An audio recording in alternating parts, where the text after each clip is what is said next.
Ouadadi Ould Momo appartient lui à la haute société mauritanienne. Dernier héritier du plus riche et du plus respecté des marabouts du pays, il est pourtant aujourd'hui la honte de la famille, pour avoir succombé au charme d'une maîtresse bien encombrante quand on appartient à un tel rang, la moto.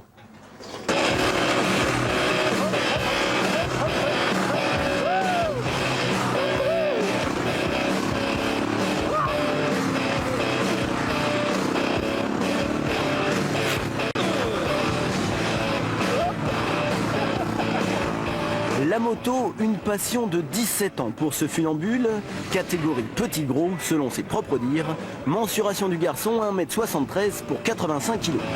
Je suis un des meilleurs abonnés de l'hôpital national, j'y vais souvent, je connais bien les appareils d'animation, donc pas mal de fractures, hein, j'ai beaucoup de clichés.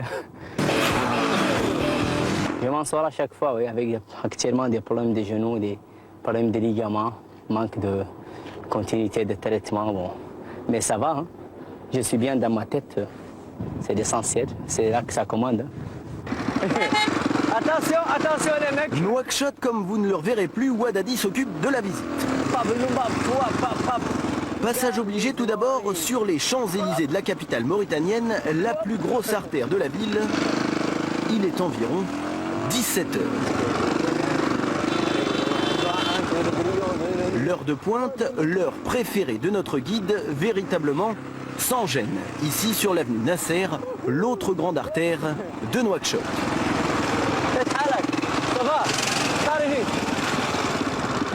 En Mauritanie, il y a ceux qui connaissent bien le code de la route et puis il y a Ouadadi qui lui connaît bien la police.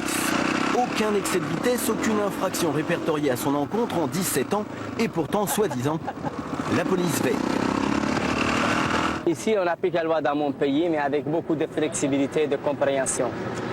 Quand les autorités concernées viennent et qu'ils voient que c'est de moi qu'il s'agit, bon, là, ils savent que j'ai toujours employé mon professionnalisme ou ce que je sais faire dans des bonnes causes.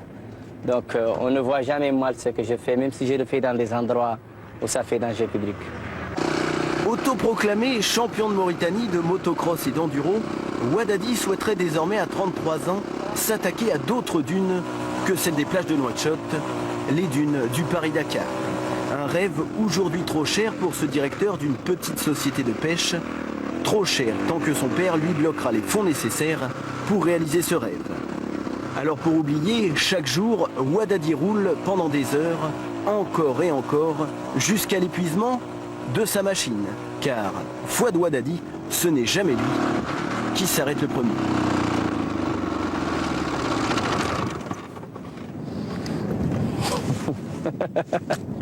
C'est fini l'essence.